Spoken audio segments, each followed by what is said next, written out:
Today I don't hold grudges that long, which is a sign that I'm maturing. After many great years of ministering, God spoke to my heart and said, you really haven't touched this country until you touch those who are in the deepest of darkness and despair. I started using drugs when I was 14, and it just progressed to the point where I was basically all alone and believed that nobody cared about me. Part of the reason why we do the Village of Hope ministry is because I believe that there's hope for guys in drug and alcohol addiction. It wasn't that many years ago in my own life when I struggled with drugs and alcohol. And it was something I started quite young, and it kind of developed into a lifestyle, and after a while I used it as a way to deal with all my problems or stresses or anything that would come up in life. And it wasn't really until I tried to quit drinking that I realized it was a big problem for me.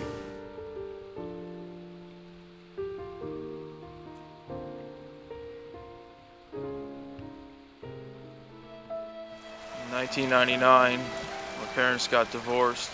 You know, I was about 15, started selling a bit of crack and decided I was going to experiment one day. And I tried a little piece of it and became addicted to crack cocaine.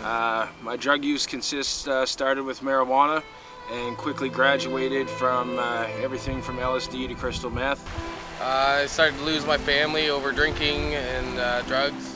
By the time I was 21 years old, I was a full-blown alcoholic, and I was laying in a hospital bed, 6'5", 155 pounds. According to the doctor, within days of dying. Overall, I've been an addict for about 15 years. I slipped into a drug-induced state of psychosis where I was running from things that weren't chasing me, talking to people that weren't there, and completely out of my mind. I've overdosed numerous times, twice behind the wheel of a motor vehicle. And I'm lucky to be alive today. And it's definitely by the grace of God that I'm here today. You know, it was just about the time in Estonia when things were finally beginning to settle down. We were beginning to have a regular daily schedule, and I had moved my office from my car into an actual building, and there was structure going into place. Leadership was being developed. We were developing industry there. Houses were going up. The bills were getting paid.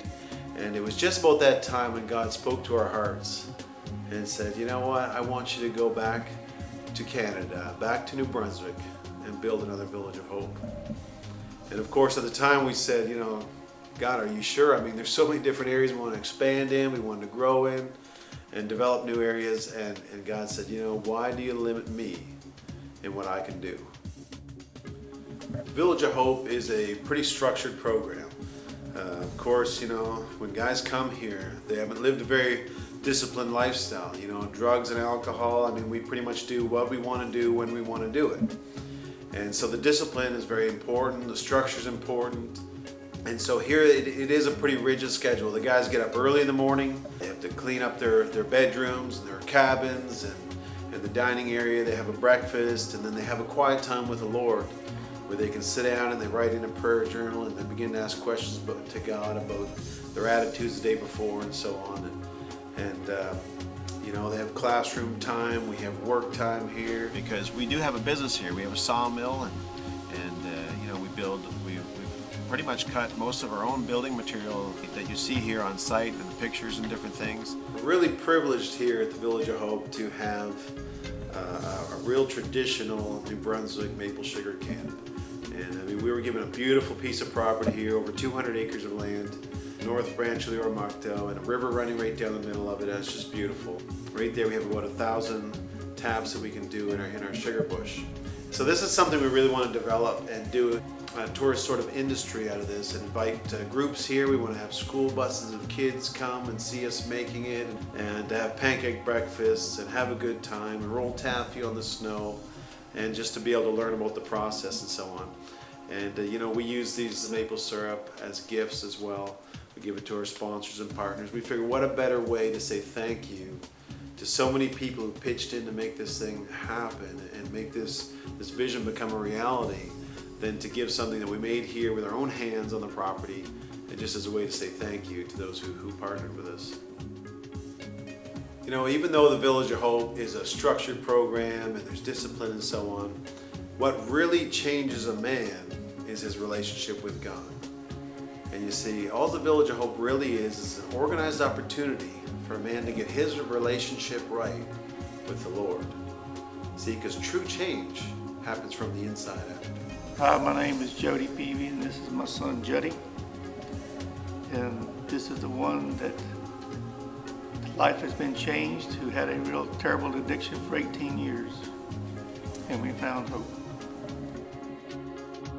To see him so healthy and happy and relaxed, it helped me in a lot of ways. Like I could sleep at night. Now I realize how much I really do love my son, and I realize how my changed life is going to affect him. And now I believe that I can be the father that my son needs me to be, and I can just be there for him at times that he needs me. I used to use people to get what I want, but now I value the relationships around me. I'm happy today that I get to look forward to a brighter future. These testimonies have been a wonderful example of what God has done in the lives of these men and their families. In spite of all the tragedies, in spite of all the things that have gone wrong in their lives, God has done something very wonderful.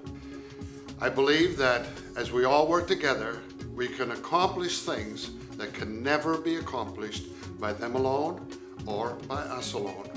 I thank you for your part in this, and I challenge you to continue to stand with us, because there are untold challenges before us, but nothing that we can't overcome together. Thank you for your part in this.